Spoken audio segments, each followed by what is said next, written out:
Hey guys, tonight we're traveling somewhere warm, slow, and a little dusty. Picture yourself in a Sahelian village, sun-baked clay walls, goats muttering nearby, a baobab tree twisted with age and secrets. There's a fire glowing in the center of the compound. Not a dramatic blaze, just a low whispering orange halo. It's late evening, and your bones feel soft with tiredness. But this is when the griot begins to speak. He's old but not frail. His eyes gleam with that maddening, I know something you don't, sparkle. His fingers rest on a kora, its skin drumhead warm from the fire. When he starts to play, you don't even notice at first. It's like a sigh from the air. But the rhythm guides your thoughts somewhere older, where time is cyclical and everything important is spoken, never written. So before you get comfortable, take a moment to like the video and subscribe, but only if you genuinely enjoy what I do here. And while you're at it, drop a comment telling me where you're watching from and what time it is in your part of the world. Now dim the lights, maybe turn on a fan for that soft background hum, and let's ease into tonight's journey together. The griot clears his throat, not to begin, but to signal that everything until now has just been breathing. His story doesn't start with once upon a time, because griots don't believe in fixed beginnings. History, in his telling, is more like a woven mat. If you pull one thread, you pull 10 others with it. Tonight's story is about you. You, the listener, the apprentice, the one chosen to learn a great chain of memory. And honestly, you probably won't survive this, at least not with your sanity fully intact, but that's half the fun. The villagers sit around you, listening with closed eyes. They've heard the tales before, but they never quite come out the same way twice. The griot begins in the middle of someone else's lifetime, because that's how you'll have to learn. Tangled, layered, lived. You hear about a boy born during a dust storm, the sky red with harmattan wind, his father, a hunter, his mother, a woman with 7 sisters and one very long enemy list. That boy grows up to steal cattle, curse a chief, and invent a popular proverb about fish that you still hear in marketplaces today. And this is just the warm-up. The griot tells it slow. He uses pauses as punctuation. When he looks at you, suddenly you realize he's just repeated a name 3 times and expects you to remember why. That name, a great-grandfather who faked his death to avoid a marriage. You're supposed to know who he married anyway. There's no index, no chapter headings, and definitely no helpful scroll bar to rewind. Griots don't pause for questions. They pause only to sip water and to let the weight of memory fall into the cracks of your brain. Historians still argue whether griots were neutral historians or shameless spin doctors.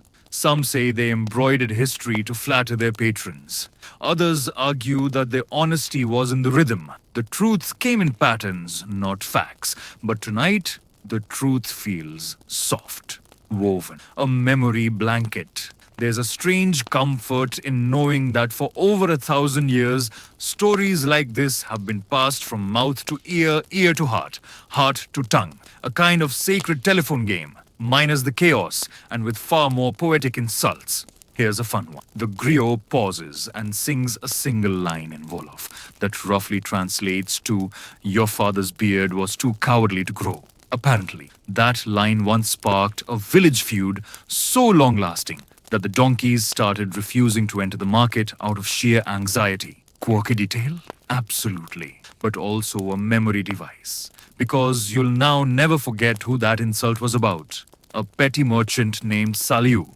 whose mother-in-law just happened to be a queen in disguise. The griot's voice is dry and slow, but never dull. He shifts into a minor melody when a funeral enters the tale. He taps his kora gently when a birth occurs. He smiles a little whenever a woman tricks a man, which happens frequently. And you're trying not to blink. Not because he'll scold you, but because you can't risk missing a detail that will reappear 3 stories later as a riddle. This is history, as performance, as ritual, as a kind of sleepy oral sudoku.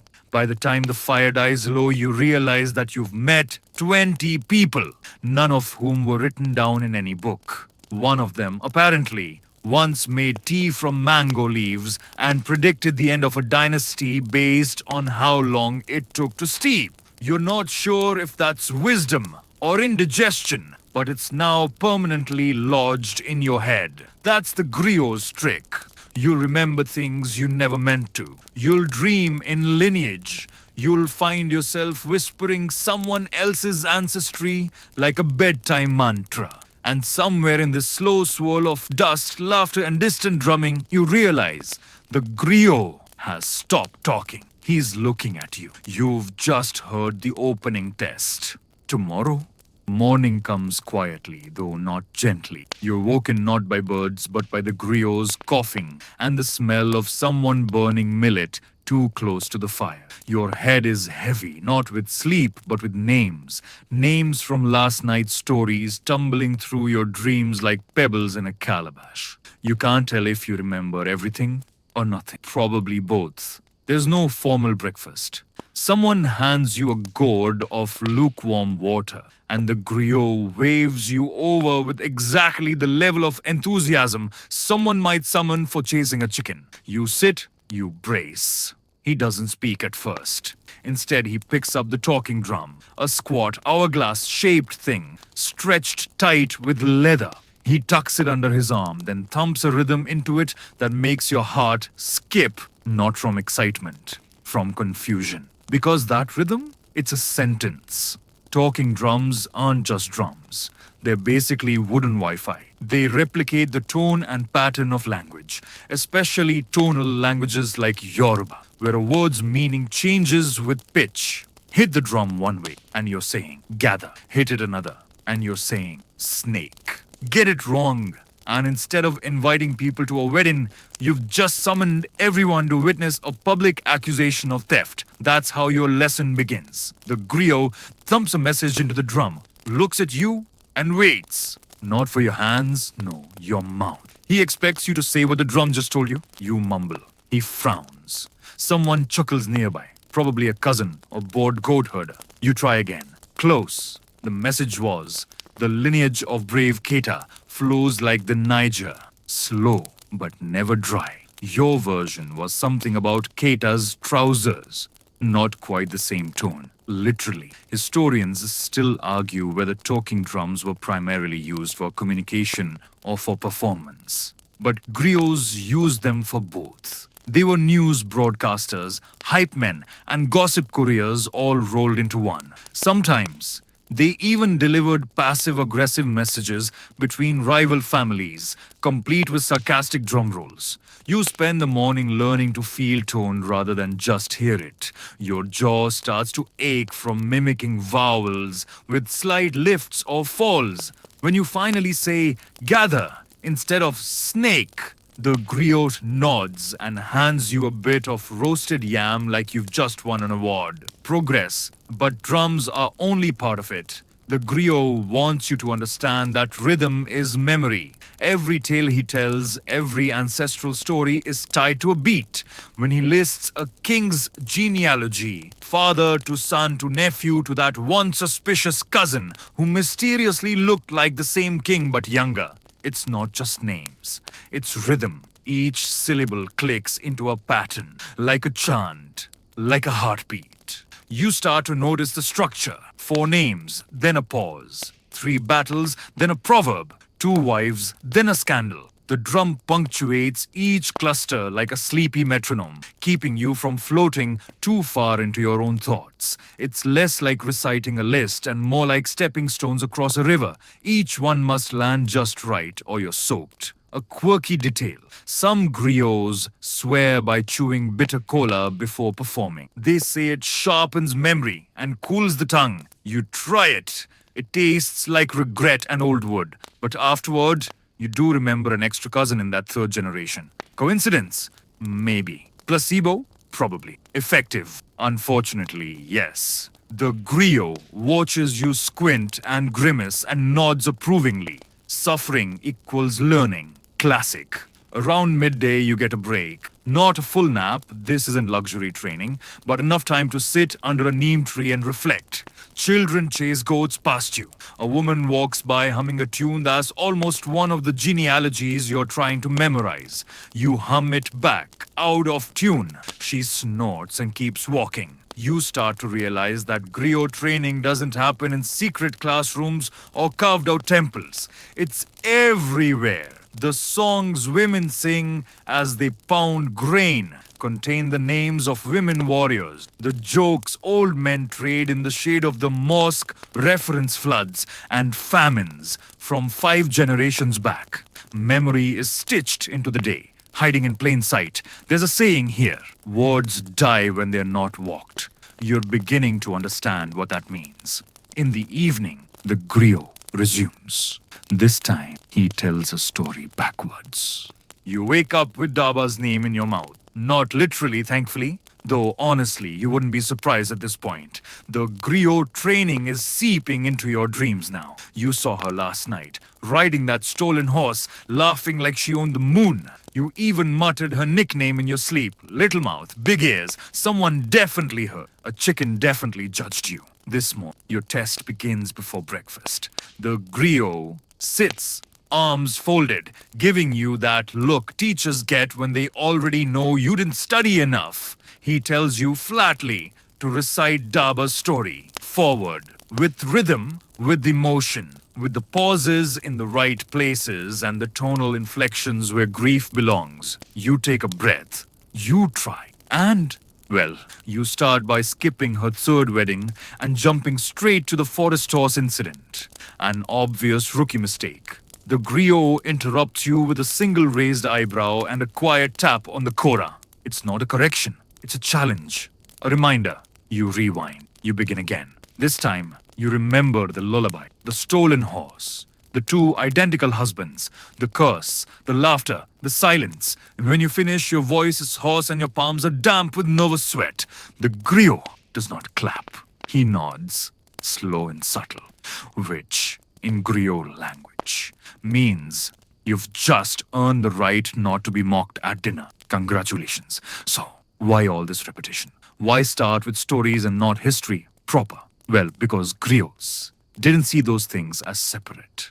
Every epic tale, every scandalous proverb, every backhanded compliment wrapped in a song. It was history. Not the dates and battles kind, but the breathing kind. The kind with sharp elbows and petty grudges and deep, rich smells of yam porridge in the background. Take, for instance, the epic of Sundiata Keita, the legendary founder of the Mali Empire. Historians still argue whether he was one man, a composite of several rulers, or just a really effective PR myth cooked up by generations of griots. But ask the griot, and the story is the man. Sundiata was born crippled, they say. Couldn't walk until he was 7. Bullied, pitied, nearly forgotten. Then one day he stood up, lifted a baobab trunk over his head, and walked into destiny, like you do. Now, whether or not that happened is beside the point. The purpose of that moment is to teach resilience, destiny, timing,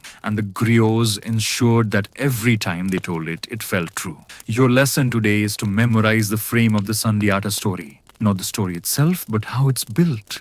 It begins not with his birth, but with his grandmother's dream. Then it moves through signs, omens, slander, exile, transformation. Each part is stitched to a musical shift. Minor keys for betrayal, steady bass lines for battles, and gentle rising arpeggios for triumph. You spend hours just learning the transitions. No words, just the shape of emotion. The griot compares it to weaving. You don't memorize the rug, you memorize the pattern. A quirky detail? In some regions, griots used the balafon, a wooden xylophone, to cue audience reactions. A sharp high note for "this part is important." A low rumble for "brace yourself." Occasionally, a playful trill that meant, essentially, "you may laugh now." You get to try one. You accidentally trigger the funeral tone while telling a wedding scene. The griot winces. You apologize. He tells you the dead are probably flattered, By midday, you're exhausted, not from movement, but from thinking like a griot. You're realizing this isn't about memorizing 1,000 years of facts. It's about mapping a social universe. Who married who betrayed who made the best sorghum beer during the famine of 1237. It's not just gossip, it's infrastructure. The griot takes you for a walk through the village, pointing out people and reciting their lineages aloud, like a living guest list for a party that's been happening since the 11th century. That boy? His grandfather once insulted a king with a proverb about goats and onions. That woman? Her great aunt was a midwife to the woman who gave birth during the eclipse. That elder? He used to sing the lineage of the crocodile spirits until his teeth fell out. You nod. You forget no one. That's the rule. In griot culture, forgetting someone's ancestor is worse than mispronouncing their name. It's an erasure, a tiny, accidental death. So griots are trained to store people like treasures. Not just names, but quirks, voices, jokes, oral scrapbooks.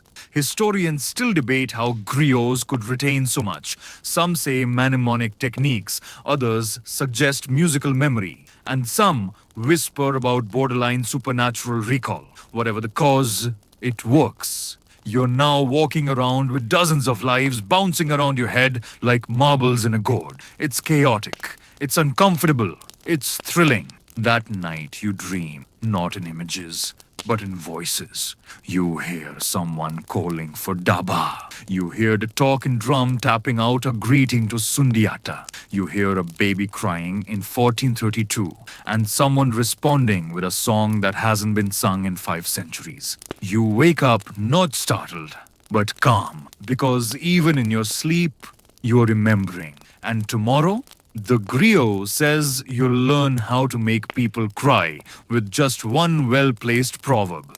The day begins with onions. Specifically, the griot throws one at your feet and asks, "What proverb would you attach to this?" You blink, trying to figure out if this is a riddle, a test, or just breakfast gone rogue. He taps his foot. You stammer out something about how onions have many layers and maybe people do too. He sighs. Too obvious. Then he leans in and says, "An onion never weeps until it's cut. Neither does a proud man." Ah, so that's the game today. Griots, you quickly learn, weren't just historians. They were poets, satirists, emotional manipulators with a wicked sense of timing. A single proverb could deflate a warlord's ego, heal an insult, or send a wedding crowd into thoughtful silence. It's emotional shorthand, a whole world view, distilled into one spicy sentence. Your lesson today is to learn 20 proverbs. Not just memorize them, you must perform them with tone, with pause, with a half smile when required. One griot tradition says that the true art of proverb use is not knowing many, but knowing when to drop the right one. So when a farmer walks by arguing with his son, the griot nudges you. Say something. You panic. You say, "The goat that eats old leaves remembers when they were green." The farmer stares. His son blinks. The griot nods like you've just solved algebra in your sleep. Historians still argue about the origin of many West African proverbs. Some seem ancient, others are likely adapted over time. But what's clear is their function. They preserve values, transmit warnings, and, more often than not, make people laugh at themselves. By midday, you've been proverbed into submission. A woman spills her milk. Even the calabash falls when it's proud. Someone forgets your name. A stranger is only nameless until his first mistake. You stub your toe. The rock teaches the foot humility. Your brain feels like a proverb stew, but you keep going. This afternoon, the griot changes tactics. He leads you to a shaded spot beneath a tree and hands you a small carved figure, wooden, with exaggerated features and a sly smile. "Tell me who this is," he says. You stare. "A spirit?" "No, that's Bauro, the cousin of the queen who tried to bribe a soothsayer with fermented honey. He's in the story of the horse that wouldn't cross the river." "Right. That clears everything up." Turns out griots also used visual cues, little carved figures color-coded fabrics, symbolic objects to spark narrative recall. It wasn't cheating. It was scaffolding, like how a melody helps you remember lyrics. Each figure wasn't just a person, it was a whole situation, a whole mood, a specific moral complication. You learn that Bauro, for instance, was famous for being just slightly too clever. The kind of man who always had a backup plan, even for a celebration. He once arranged for musicians to play a second song at his own wedding, in case the first one didn't impress the bride's aunt. That second song became a classic. You place the figure down, close your eyes, and try to recall the whole Bauro arc. The horse, the river, the insult, the recovery. You miss a few beats, but the griot lets it slide. Later that evening, the griot takes you to a village gathering. The moon is up, the fire is crackling, and everyone is in their lounging position. Flat elbows, tilted heads, eyes only half open but listening closely. The griot motions for you to stand. You're on. You start to tell Bauro's tale. You stumble on the part where the queen's sister mistakes a goat for a messenger. You pause. Throw in a proverb you learned that morning. The ears of a goat are longer in gossip than in hearing. There's a chuckle. You relax. You begin to weave in rhythm. 4 beats, a breath, 2 names, a pause, and then something unexpected happens. Someone in the audience corrects you. She's old, very old, probably has more memory in her earlobes than you do in your whole head. She interrupts softly to say that Bauro didn't bribe the soothsayer with honey. He bribed him for honey, and the queen found out because the honey was cursed. You blink. The griot doesn't scold her. He nods. Memory belongs to the people, he says. It's your first real lesson in griot humility. You may be the storyteller, but the community is the archive. A quirky little side note. Some griots used to fake forgetfulness just to see if their listeners were paying attention. Drop a wrong name, mix up a sequence, and wait. If no one corrected them, they'd sigh dramatically and declare, "The spirits have taken my tongue tonight." You might try that next time. As the story ends, you sit back down. No applause. Just the soft clinking of bracelets. The murmurs of people digesting the tale like a slow-cooked meal. Someone passes you roasted peanuts. That's your reward. You look over at the griot. He's not smiling, but he's not frowning either. In griot terms, that's basically a standing ovation. And tomorrow, you are told you'll begin practicing how to speak to a king without technically saying anything at all. The rooster wakes you before the sun, not by crowing, by pecking at your sleeping mat like it has a personal grudge, which it might. You did recite a proverb about lazy chickens yesterday. They remember today. You are taught how to speak without saying the wrong thing. Specifically, how to speak to power while technically insulting no one, and yet somehow getting your entire message across. It's Griot Diplomacy Day. You're seated across from the griot, who is wearing a headdress that makes him look slightly more intimidating than usual. A gourd of water sits between you, a bowl of millet on one side, and a small folded cloth on the other. The griot explains.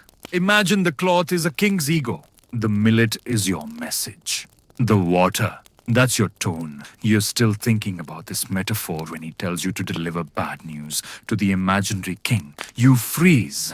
What kind of bad news? The type where his favorite son has accidentally burned down the granary. The griot clarifies. That kind. So how do you say, your son is a disaster and everyone is hungry now? Without saying any of those things, griots, as you soon learn, mastered the art of layered language, euphemism, allegory, extended metaphor. These weren't literary devices, they were survival tools. You try. The youngest branch of the baobab tree leaned too close to the fire, and now the roots must consider regrowth. The griot raises an eyebrow. Acceptable. Try again. This time sound more apologetic. Historians still debate how griots maintained such influence without ever holding formal power. Some say it was their connection to memory, others point to their proximity to kings. But what's certain is this. Griots could raise or ruin reputations with a single turn of phrase. One famed griot in 14th century Mali once recited a song that subtly implied a prince was too fond of foreign silks. By the end of the verse, the entire court was laughing, and the prince, newly self conscious, began dressing in simpler robes. That's power. Your next lesson is to recount an uncomfortable truth about a local leader without naming names. You pick the story of a chief who tried to host a feast without inviting the griot. Scandalous. You say, when the drum is left outside the party, the music stumbles and guests forget how to dance. Someone walking by chuckles knowingly. The griot offers a slow clap. You're getting it. After the morning of indirect truths and careful tones, you're introduced to one of the griot's favorite tools, the riddle. Riddles weren't just entertainment. They were political weapons, teaching aids and social commentary in disguise. Here's one. I walk without feet, speak without a mouth, and bind families tighter than rope. What am I? You guess wrong 3 times before the griot smiles. A name. Right. Of course. He gives you another. I grow louder the more I'm ignored and softer when repeated. You guess? A rumor? He nods. Or a warning. You write that one down. A quirky tradition from a region near present-day Burkina Faso involved griots using riddle duels to settle arguments. 2 disputants would face off, hurling riddles at each other until one was stumped. The winner, not just clever, but morally justified, by community standards at least. You ask the griot if that's true? He shrugs. It was either riddles or throwing yams. By late afternoon, you're asked to practice storytelling under duress, specifically with distractions. The griot's niece is enlisted to walk slowly around you, jangling beads. 2 boys pretend to fight behind you. Someone nearby begins loudly grinding grain with an oddly musical rhythm. You begin your tale. Something simple about a woman who lost her voice after mocking a rain spirit, but you keep glancing at the bead jangler. The griot shakes his head. Your story must be the loudest thought in the room, even when your voice is soft. That's the trick. Not just speaking clearly, but speaking with gravity. And to do that, you must learn the art of the pause. At one point, the griot claps once to interrupt you mid-sentence. You stop. He waits 5 heartbeats, then gestures for you to continue. You pick up the thread, and the room seems quieter somehow. Like the pause made everyone lean in. He grins. See? Historians often overlook the performance aspect of griot tradition, the body language, the deliberate pacing, the musicality. But griots were not simply talkers. They were conductors of attention. You practice again. This time, you pause after mentioning a death. Let the silence say what you don't. The griot nods. Evening falls and the village is unusually quiet. You're asked to tell a final tale for the night, something soothing, something with no conflict. You choose an old griot favorite about a clever dog who convinces a lion to share his cave. It's not exciting, but it feels warm, like an old blanket. As you speak, you notice people settling in, leaning against trees, humming softly. When you finish, no one claps. They just breathe easier. The griot says, "Tomorrow you'll learn the songs, but tonight you made them listen, and that's enough." At dawn, you wake to humming, not birdsong, not grinding millet, human humming, low, rhythmic, and oddly catchy. The griot is already sitting by the fire, slapping a narrow drum with long, practiced fingers. Next to him are 3 instruments, a kora with its calabash bass, a small one-stringed engoni, and what looks like a rattle made from cowries and dried gourds.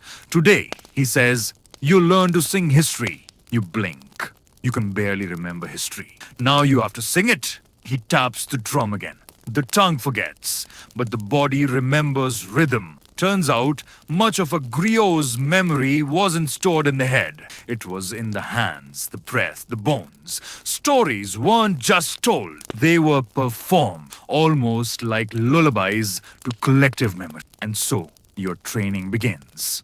The first lesson is call and response. You repeat phrases as the griot chants them, learning to match his timing, then to fill the silences he leaves open. Like a dance made of words, he sings.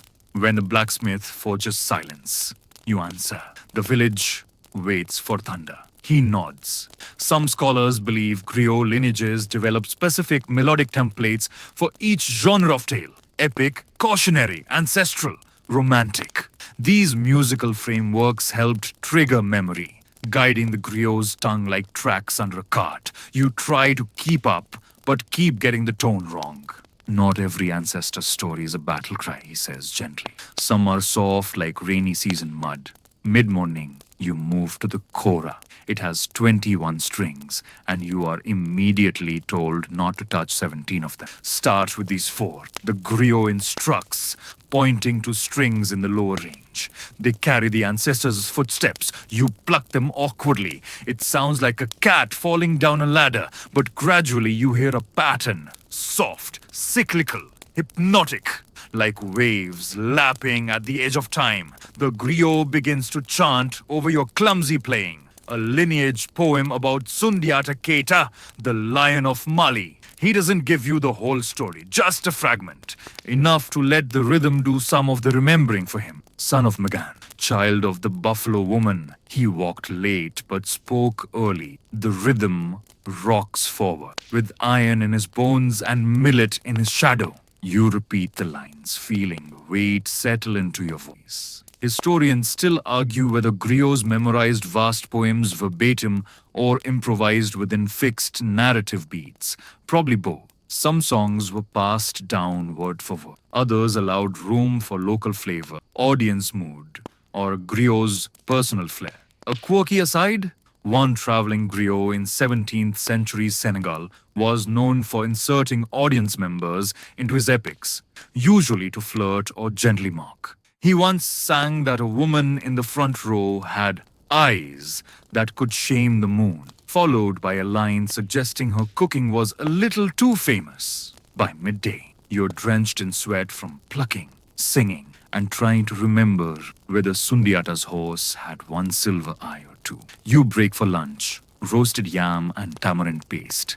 As you chew, you're given a new assignment. Hum the rhythm of a story without words. The griot listens, eyes closed, and guesses the tale. You try. You hum slow, low pulses. 2 long, 3 short, 1 long again. He opens his eyes. That's the story of the lost calabash and the jealous aunt. Good. Again. You try another pattern. He frowns. That one is confused. Are you telling me a wedding or a war? Good question. After lunch, you return to the drum. This time, you're asked to accompany someone else's singing. A small girl from the next compound, no older than 8, who sings with the casual confidence of a bird that's never known winter. She sings a simple praise song about her grandmother. You keep the rhythm steady. Then she switches to a faster tune, teasing a local farmer for marrying a woman who always hides his sandals. You try to keep up but lose the beat. The griot doesn't scold you. He laughs. Every truth has a tempo. In some griot families, musical training began before a child could walk. Instruments weren't hobbies, they were limbs. A griot's drum might be passed down like a surname. Its sound recognized across entire regions. You ask how many songs the griot knows. He shrugs. Enough to make a chief cry and a baby sleep in the same hour. You don't know whether he's exaggerating. You don't ask. Evening creeps in. Fireflies blink in the shadows. You sit beside the griot and hum the Sundiata tune softly. He nods once. Then he teaches you a short closing song, something every griot learns by heart. It's used to end a tale, especially when the night has grown long and people are too sleepy to clap. Bless the tongue that did not stumble. Bless the ears that held it up. May our ancestors dance like dust above the fire. You sing it twice. It feels right. And as you drift off that night, your fingers twitch against the mat, plucking invisible strings in your dreams. You're woken not by sound this time, but by silence. A heavy, ceremonial kind of quiet, like the village is holding its breath. Even the chickens seem subdued. You sit up slowly. The griot is already standing at the edge of the compound, wrapped in a deep indigo with copper thread woven into the cuffs. It shimmers faintly in the early light. Today, he says without turning, you learn the art of arrival. You blink. But I already arrived. He smiles. Number? You showed up. That's different. Before you can ask for clarification, you're walking through narrow lanes and past mud-walled homes toward a gathering place near the sacred baobab tree. It's market day, and people from nearby villages are arriving with baskets, bundles, and the kind of suspiciously overstuffed goats that only appear when trade is good. Your assignment is simple. Arrive without speaking, not just silently, gracefully, because griots didn't burst into scenes. They slid into them like a story already halfway told, nudging the plot forward. You watch your teacher do exactly that. No greetings, no announcements, just a nod here, a hum note there, and suddenly, people are turning to listen. Not because he demanded attention, because he drew it. Historians still debate whether griots were truly spontaneous in public settings or if every appearance was a calculated performance. Some say they worked like modern actors, rehearsed, timed, refined. Others insist it was all instinct. The griot's presence itself was the script. You try to mimic his movement. One hand behind your back. Small steps. Chin lifted just enough to seem curious but not arrogant. You offer a faint, melodic hum, a tune the children sang yesterday. Someone turns, then someone else. You keep humming, moving through the crowd like smoke curling through rafters. At one point, you accidentally step on someone's mat. You pause, bow slightly, murmur a verse. Forgive the feet that follow the sun too quickly. The woman raises an eye, then smiles. Griot in training? You nod. She hands you a roasted groundnut. Progress. By mid-morning, your task becomes more theatrical.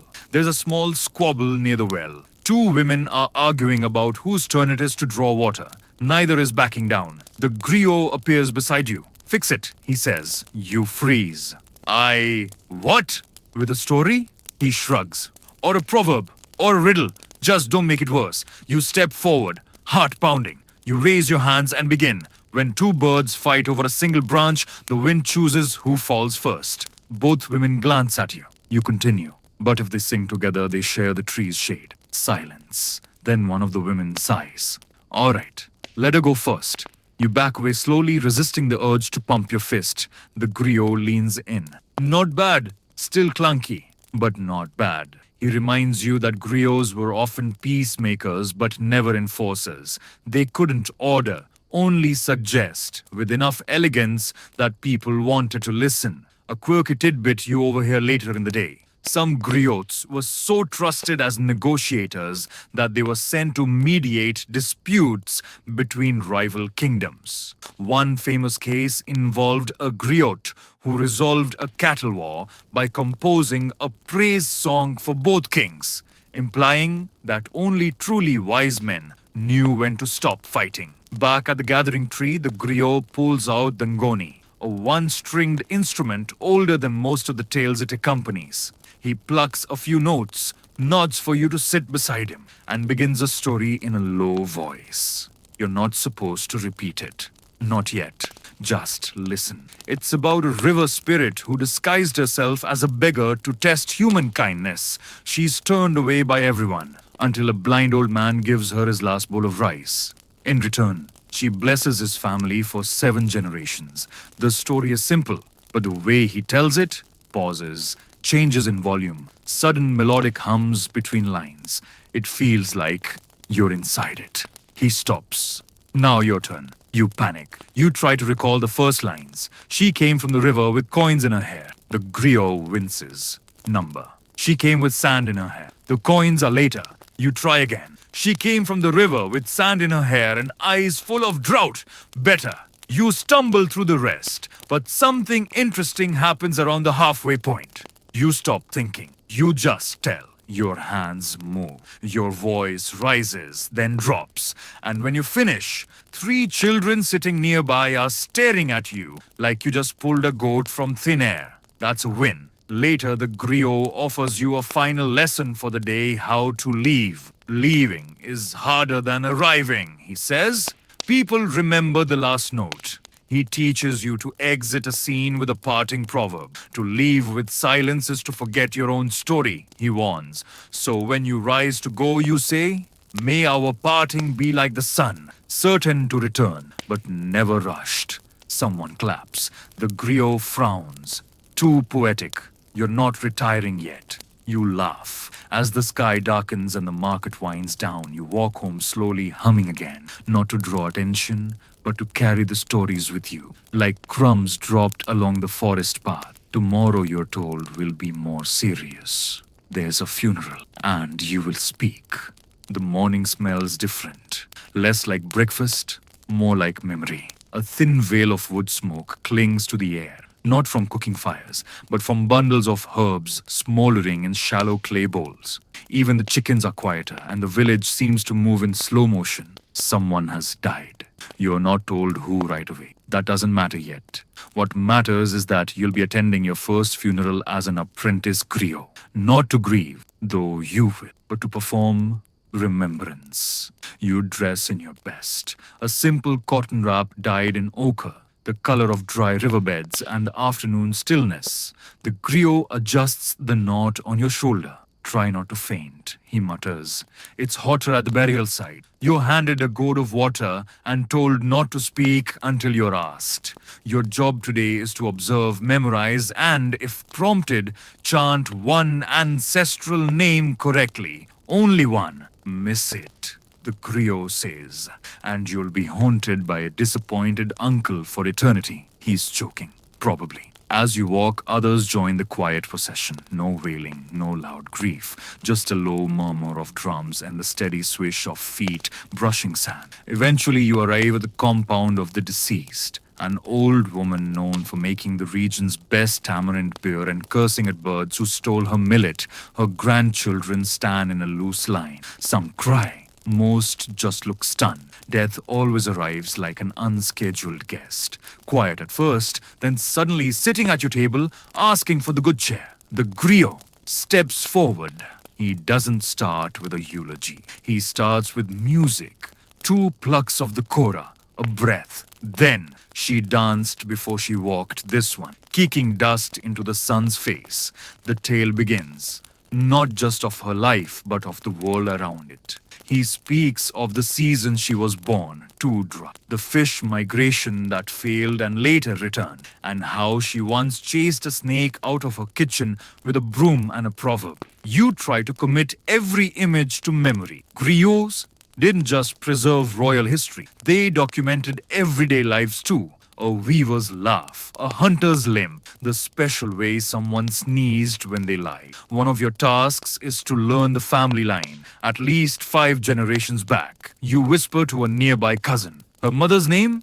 Geneba. And before her, Bintu, the potter. You nod. And before Bintu, he shrugs. A woman with no tongue. That's what we were told. You whisper the names to yourself like beads in a strand. Geneba, Bintu, the silent one. Historians still argue whether griots always got genealogies right, or if some details were smoothed over to suit the moment. Likely memory and myth walked hand in hand. The griot now sings a praise poem, half sung, half spoken. It compares the woman to a calabash, full, cracked, mended, and still able to hold sweetness. He ends with, "She is gone, but her footsteps haven't decided yet." Then he nods to you. You freeze. Then, slowly, you step forward. You say her mother's name, clearly, gently. Geneba, the one who knew how to season silence. There's a pause. Then an old man nods. That's true. You breathe again. A quirky fact. In some regions, griots carried small stones or tokens tied to specific ancestors. Not magical exactly, just mnemonic. Holding them helped summon details, names, smells. Today you wish you had one. After the burial there's food, of course. Grief eats too. You're handed a bowl of rice and dried fish. You sit under a neem tree with the griot. He's quiet for a long time. Then he says, "You did fine. Next time, speak louder. The dead don't like whispering." You nod. He adds, "Funerals aren't about sadness. They're about continuity." That's why griots were essential. Not just to say goodbye, but to stitch the loss back into the fabric of the living. To remind everyone, this person mattered. And still does. You ask how many funerals he's performed. Hundreds, he says. Maybe thousands. I stopped counting when I started seeing the same faces being born again. He chuckles. Names are rivers. They keep flowing. You just have to learn which way they bend. Later that evening, the griot tells you the story of a funeral that changed a kingdom. An elder griot once spoke so beautifully at a queen's burial that the king revoked 3 war orders the next day. Any woman who raises a daughter like that, he reportedly said, should not lose her son to my sword. You're not sure if it's true, but you believe it anyway. As night falls, the village grows quiet again. No more singing, just the crackle of a small fire and the rustle of someone sweeping dust into a neat little pile. Not to clean, just to give the wind something to remember. You hum one line from the griot's song. She danced before she walked. And this time, you mean it. You wake to the distant crow of a rooster and the faint rhythm of footsteps on packed earth. Today's lesson begins not with stories, but with memory itself, the foundation of every griot's craft. Your teacher gestures toward a circle of elders sitting beneath the shade of a tamarind tree, their faces lined like well-read manuscripts. They're your audience, he says, but also your mentors. Listen carefully. One elder begins reciting a lineage that stretches back nearly a millennium, naming kings, warriors, poets, and peasants alike. His voice is steady but warm, as if the words are old friends returning for tea. You're struck by how effortlessly he weaves history and myth. A queen who once tamed a wild lion, a famine that lasted a generation, a harvest blessed by the moon. The griot hands you a bundle of thin sticks, each marked with notches and symbols. These are your memory aids, he explains. Not writing exactly, but close, counting, remind, triggering stories. You fumble with the sticks, trying to connect each mark to a name or event. It's awkward, but fascinating. Historians still argue whether these mnemonic devices were standardized or personalized, and how much they compensated for the absence of written text in preserving complex histories. You practice tracing the notches, repeating the names aloud. Sometimes you stumble, sometimes you surprise yourself. A quirky fact surfaces during your practice. Some griots were known to sing entire genealogies, spanning dozens of generations as a single melody, their voices rising and falling like ocean waves. You wonder if you'll ever manage such a feat without losing your breath or your place. Your teacher nods approvingly when you correctly recall the names linked to a great drought and the heroes who survived it by migrating eastward. He reminds you that memory is both a burden and a gift, a bridge between past and present, and a tool for shaping the future. As the sun climbs higher, the elders share stories of how griots used repetition, rhythm, and music to reinforce memory, transforming dry facts into living narratives. You listen, imagining how these techniques helped sustain communities through centuries of change. Later, the griot invites you to test your recall in front of a small crowd. Your palms sweat, but you step forward and begin reciting the lineage as best as you can, weaving in phrases you've learned and melodies you're starting to hum. The elders nod and murmur softly, approving your effort, while gently correcting a missed name here and a swapped date there. You realize that being a griot means embracing imperfection, that history is as much about telling as remembering. As the day ends, you're exhausted, but strangely exhilarated. You hum the melodies again, feeling the stories settle deep into your bones. Tomorrow promises new lessons and more stories to carry with you on this long, winding journey. The morning sun warms the earth as you gather by the riverbank, the water shimmering like scattered jewels. Today's lesson is about the sound of stories, the music that breathes life into memory. Your griot hands you a delicate kora, its wooden frame smooth from years of use, its strings humming softly in the breeze. You don't just tell stories, he says, you sing them. Music is the river that carries words downstream. You fumble with the strings, plicking a tentative note that sounds more like a startled bird than a melody. He laughs softly. It's all right. Even the best started like that.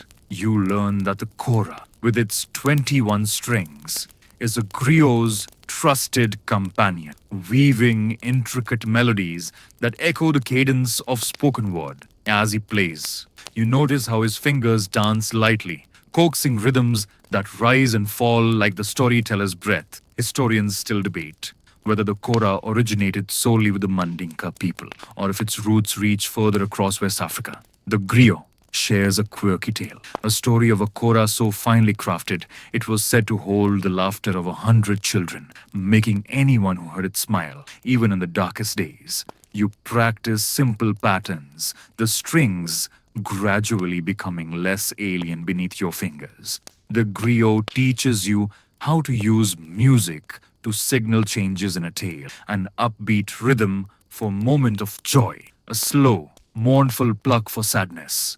You're encouraged to hum along, blending your voice with the instrument. Later, you try reciting a short praise poem, your voice trembling but steady, as the griot accompanies you with gentle strumming. The effect is surprising. Your words seem fuller, more alive, carried not just by your voice but by the kora's singing. You learn that griots were often called the living libraries because they preserved history not just through words but through music that could cross distances and generations.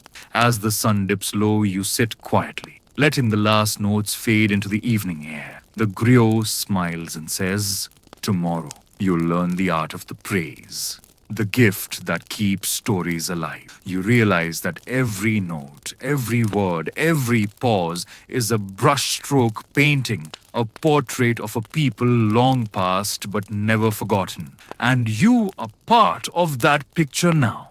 The day begins with a soft murmur of voices as the village gathers under the wide branches of a baobab tree. Today's focus is on praise poetry, the art of honoring leaders, heroes, and families through words that feel like warm blankets on a chilly evening. Your griot explains that praise poetry isn't just flattery, it's a carefully crafted performance designed to celebrate achievements, teach values, and remind everyone of the ties that bind. You watch as the griot begins a poem for a local chief, his voice rising and falling in rhythm, each phrase paint in vivid pictures, the chief's bravery in battle, his wisdom in council, the way his laughter could fill a room. You're struck by how the poem mixes history with myth. The chief's spear was said to have been forged in the fire of a falling star, a detail that leaves you wondering where fact ends and story begins. Historians still debate whether such embellishments were deliberate exaggerations or natural parts of oral tradition meant to inspire rather than deceive. You try your hand at composing a few lines, choosing words that feel both respectful and heartfelt. The griot offers gentle corrections, encouraging you to focus on rhythm and imagery. He tells you a quirky story about a praise poem so powerful it supposedly stopped a duel mid-fight. The warriors listened, remembered their shared history, and laid down their weapons. You laugh, imagining the scene like a medieval rap battle, but with fewer rhymes and more kora. The afternoon passes with practice, weaving together history, metaphor, and music into a tapestry of sound. You learn that praise poetry can be personal or political, simple or complex, but always rooted in the community's shared memory. As the sun sets, you feel a new connection to the stories. They're no longer distant facts, but living, breathing testaments to people who walk this land. Your voice is rough but proud as you recite your first short praise poem to a small group of listeners. The griot nods approvingly, reminding you that every word you speak is a thread in the fabric of your people's history. You leave the baobab feeling lighter, as if carrying a secret gift, the power to honor and remember through song. The sky is a soft canvas of pastels when you meet the griot beside a field where millet sways gently in the breeze. Today, you dive into the daily life stories, the small, often overlooked moments that give texture to history. The griot explains that not every tale needs a king or battle. Sometimes it's about how people ate, dressed, and worked. You listen as he recounts how farmers timed their planting by the songs of particular birds and how women exchanged recipes like precious secrets at market. You learn about the millet beer brewing traditions, how fermentation wasn't just about making drink, but about community, ceremony, and trust. Historians still debate whether some recipes were passed down orally or adapted over time through trade with neighboring regions. A quirky tidbit: some griots claim that millet beer once helped end a minor feud when rival families shared a single pot in a gesture of peace. You imagine the scene: laughter bubbling over steaming mugs, old grudges melting with the foam. The griot hands you a small bowl and you taste the slightly sour, honeyed brew. It's unfamiliar but comforting, like a sip of history itself. As you wander the fields, he tells you about ancient farming tools made from wood and iron, crafted by hands that shaped both soil and stories. You're struck by how closely tied life and narrative are. The land feeds the people, and the people feed the memory. By afternoon, you're practicing describing simple scenes in poetic form, learning to find the extraordinary in the ordinary. The griot shares a tale of a rainmaker whose song was said to coax clouds from the sky, reminding you how closely natural life and spiritual belief intertwine. You reflect on the rhythm of daily routines and how they offer a steady heartbeat beneath the grand stories. As evening falls, you watch shadows lengthen over the millet fields, feeling more rooted in this ancient world. It's a slow dance of life and memory, and you're beginning to find your steps. The dawnlight filters softly through the woven walls of the compound, carrying the scent of freshly ground spices. Today, you delve into the role of griots as diplomats, storytellers who weren't just entertainers, but vital bridges between kingdoms. You learn how griots traveled between villages and courts, carrying messages wrapped in poetry and song, ensuring words were not just heard but felt. Your teacher explains that diplomacy wasn't just about politeness, it required subtlety, wit, and sometimes a cleverly veiled warning. Historians still argue about how much influence griots wielded, whether they were mere messengers or powerful political actors shaping alliances. You hear a curious story about a griot who once diffused a brewing war by composing a poem praising both rival kings equally, reminding them of shared ancestry and values. You imagine the tension in that room, soothed by words like gentle rainfall after a long drought. Your task is to practice delivering a diplomatic message, choosing your words carefully to honor all parties without offense. The griot encourages you to weave metaphor and humor, making your speech both memorable and palatable. As you rehearse, you realize how much trust people placed in griots. They were the keepers of secrets and the voices of reason. Later, the griot shows you a carved wooden box filled with tokens from past journeys, feathers, beads, and tiny carvings representing different gods. He explains each object holds a story, a reminder of promises made and friendships forged. You feel the weight of history resting in your hands, as if you're holding echoes of countless conversations. As evening settles, you sit quietly, reflecting on the power of words, not just to entertain, but to heal, connect, and protect. You hum a line from a diplomatic poem. Between kingdoms, the griot walks like the wind, never seen, always felt.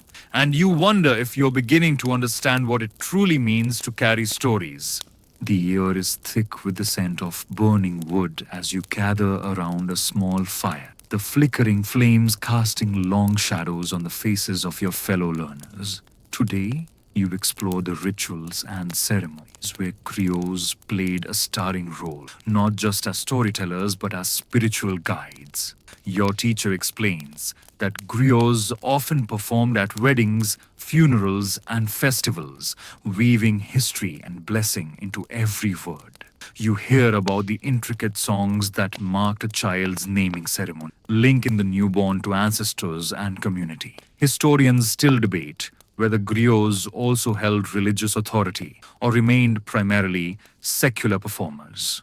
A quirky story surfaces. In one village, a griot's song was said to summon rain during droughts, though some suggest it was the gathering crowd that brought the change in weather. You try your hand at a gentle chant, your voice blending with the crackling fire, feeling the weight of tradition settle over you. The griot shares how music and story created a sacred space where past and present met in quiet harmony. You learn that ceremonies weren't just about celebration, but about reinforcing identity and continuity. As the night deepens, you watch the stars blink awake overhead, each one a silent witness to centuries of gatherings like this. You feel a calm certainty that stories, like firelight, have the power to warm, to guide, and to hold a community together. Tomorrow, the lesson turns to the challenges griots face in a changing world, a gentle reminder that even the oldest traditions must adapt. For now, you rest by the dying embers, the stories humming softly in your mind. The morning unfolds with a gentle breeze stirring the leaves as your griot begins to speak of the challenges of preserving oral history in times of change. You learn that as written language and new technologies spread, some feared the art of the griot might fade like morning mist. Your teacher explains how colonial influences, urbanization, and modern education altered the role and status of griots, sometimes marginalizing their centuries old craft. Historians still argue whether oral traditions can survive unchanged or if adaptation is the natural course of all storytelling. You hear a poignant tale of a griot who traveled to a distant city, trying to teach young people the old songs, only to find many more interested in new music and quick information. Despite this, some griots have embraced recording devices, blending tradition with technology to keep stories alive. A quirky fact emerges. In some communities, griots now perform on radio and television, reaching audiences far beyond the village square. You feel a bittersweet mix of nostalgia and hope as you reflect on how history is a living thing, always shifting with the times. Your griot encourages you to think about how you would carry these stories forward if you were one of them. You practice adapting a traditional tale into a format that might engage younger listeners, blending old and new styles. As the afternoon light softens, you realize that preserving history isn't about freezing it in time, but about breathing new life into old voices. You leave the lesson with a renewed sense of purpose, ready to carry your own stories into the future. The early evening air hums softly with the distant calls of night birds as you settle near a flickering oil lamp. Today, you explore the relationship between griots and gender roles in their societies, a topic wrapped in tradition and nuance.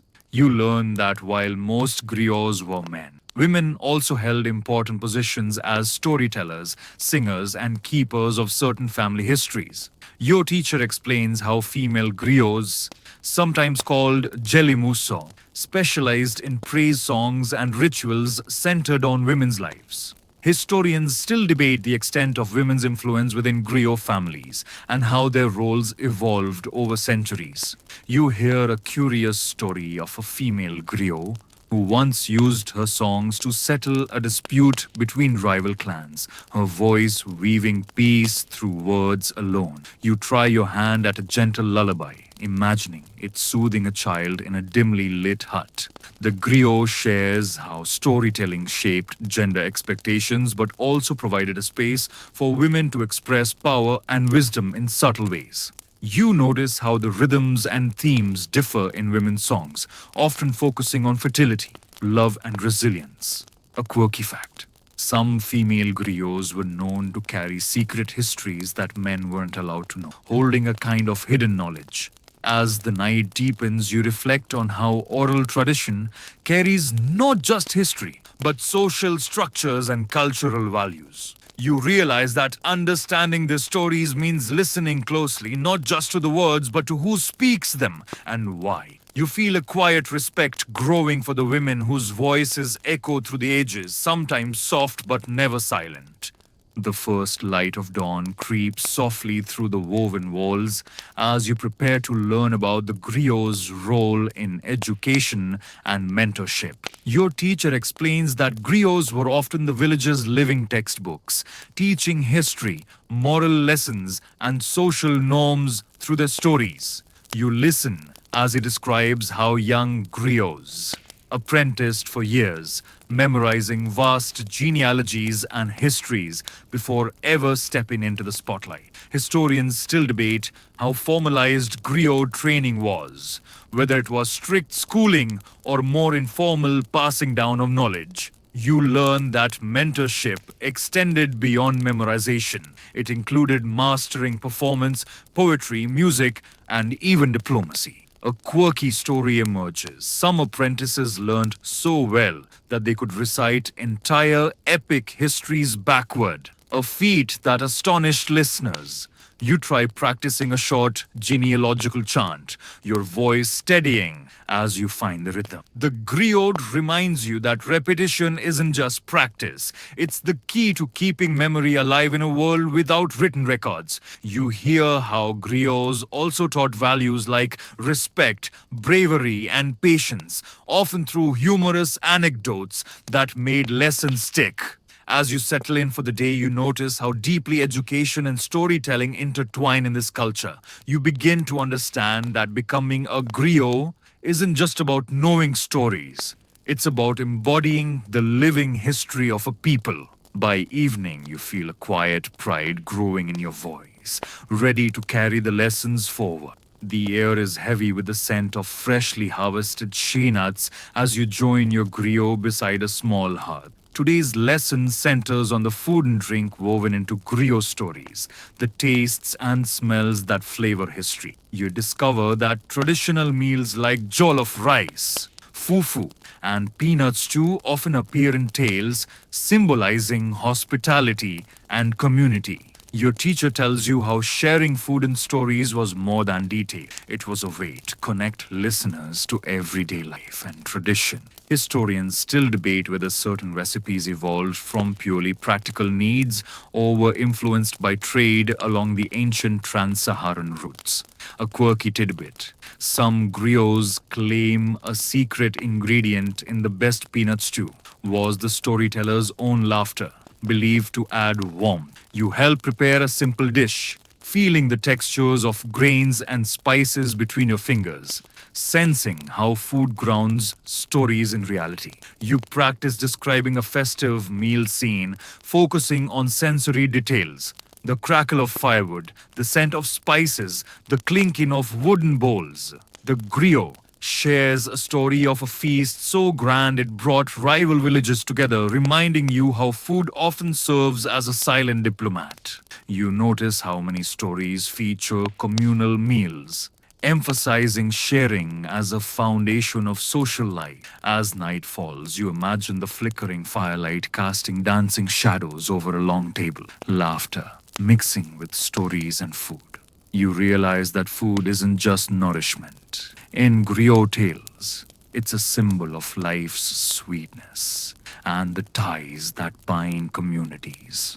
The golden afternoon light filters through the tall grass as you settle down to learn about the musical instruments griots use To bring stories to life, your griot presents the kora, a delicate harp-like instrument made from a calabash covered in cowhide, and explains its central role in storytelling. You're invited to pluck a few strings, feeling the gentle vibration hum through your fingers, a quiet song threading through the air. You learn that the chorus melodies often mirror the rhythms and emotions of the stories being told, enhancing the mood without overwhelming the words. Historians still debate the origin of the kora, with some suggesting it evolved from similar instruments found across West Africa centuries ago. The griot shares a playful tale of a kora. So beautifully played, it reportedly soothed a restless child into a deep sleep, proof that music and story work in harmony. You practice matching simple tunes to the tales you've learned,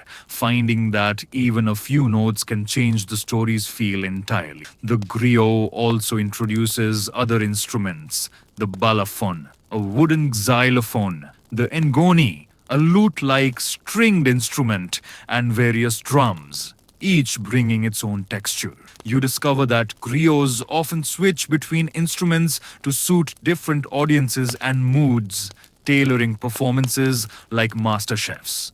As evening shadows stretch, you watch a small group gathered around the griot's music, their faces soft and attentive, as if the instruments weave a gentle spell. You realize the instruments are more than tools, they're partners in storytelling, breathing life into words and connecting hearts across generations. With a final strum, you feel a deep calm settle over you, a reminder that sometimes the softest sounds carry the strongest stories. The sky darkens gently as stars begin to twinkle, and you find yourself settling in for a story about the legendary griots and epic tales that shaped culture. Your teacher recounts the tale of Sundiata Keita, the founder of the Mali Empire, whose story has been preserved and passed down by griots for centuries. You learn how griots use epic poetry to weave together history, myth, and moral lessons into a powerful narrative that inspires listeners. Historians still argue over the exact origins of the Sandiata epic and whether it was first spoken or later adapted into written form. A quirky anecdote surfaces. One griot famously forgot part of the epic during a performance and improvised so cleverly the audience thought it was new and brilliant. You listen closely as the griot recites a few stirring lines, his voice rising and falling like the river Niger, carrying you along. You imagine the epic performances lasting for hours, drawing entire communities into a shared experience of identity and pride. You try to capture the rhythm and mood of these epic poems, feeling the weight of history resting on every word. The griot explains that these tales aren't just entertainment. They're a living archive of values, history, and collective memory. As you settle for the night, the story of Sundiata lingers in your mind, a reminder of how powerful stories can be. You feel part of a long chain, stretching back through centuries, linked by the voices of griots who never forget. The gentle hum of the evening breeze carries you deeper into the world of griot storytelling styles and performance techniques. Your griot explains that every storyteller develops a unique voice. Some speak softly, others with booming energy, all using gestures and expressions to draw listeners in. You learn about call and response patterns that invite audiences to participate, turning passive listeners into active community members. Historians still debate how much improvisation was allowed during performances versus strict adherence to tradition. A quirky note. Some griots are known to sprinkle in humorous inside jokes that only their closest listeners understand, adding a secret sparkle to the tales. You try mimicking the griot's pacing, slowing your voice to a soothing cadence, imagining a circle of listeners settling down by firelight. Your teacher emphasizes the importance of silence, pauses between words that let stories breathe and emotions settle. You watch how a simple gesture or a well timed glance can shift the mood, making even familiar stories feel fresh. The griot shares that storytelling is as much about feeling as facts, a dance between memory and emotion. As the night deepens, you realize performance is not just telling a story, but living it for your audience. You smile softly, feeling a new appreciation for the delicate art of griot storytelling. The warm glow of the fire casts flickering patterns as you dive into the topic of how griots preserved genealogies across generations. Your teacher explains that tracing family lineages was one of the griot's most vital tasks, linking people to their ancestors and social roles. You learn how griots memorize long lists of names, dates, and relationships, like walking family trees passed down through song. Historians still debate how accurate oral genealogies are compared to written records, but in many societies, they remain the primary source. You hear a charming story of a griot who used clever rhymes and melodies to help listeners remember hundreds of ancestors in perfect order. You try reciting a simple genealogical chant, feeling the rhythm help your memory along like a gentle river current. Your teacher points out that these genealogies weren't just historical, they reinforced identity, social obligations, and even property rights. You reflect on how knowing one's place in the family web provides comfort and clarity, especially in complex societies. The griot shares that even today, some families still rely on these oral records for important ceremonies and legal matters.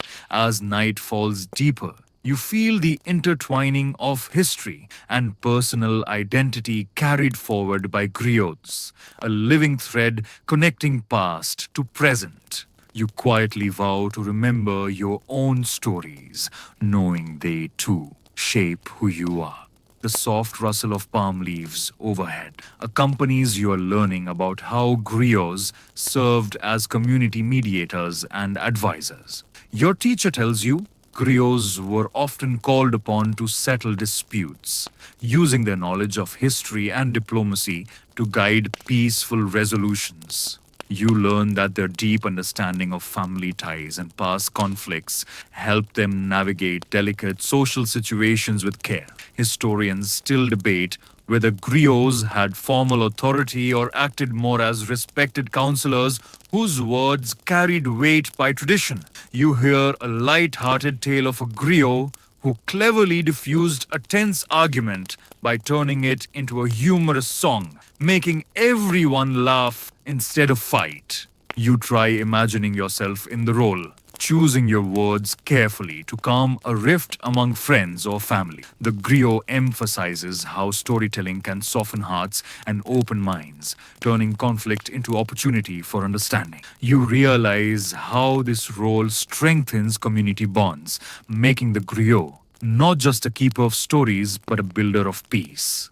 As the evening shadows grow longer, you feel a gentle warmth, knowing that stories have the power to heal as well as to entertain. You settle back, your mind swirling with images of laughter, reconciliation, and the quiet strength of words. The night deepens as you lean in to hear about the evolving role of griots in modern West Africa. Your griot explains how urbanization, technology, and changing social structures have transformed their traditional place in society. You learn that many griots now blend ancient oral traditions with contemporary music genres like hip hop and Afrobeat. Historians still debate whether this fusion dilutes the original role of griots or revitalizes their relevance for younger generations.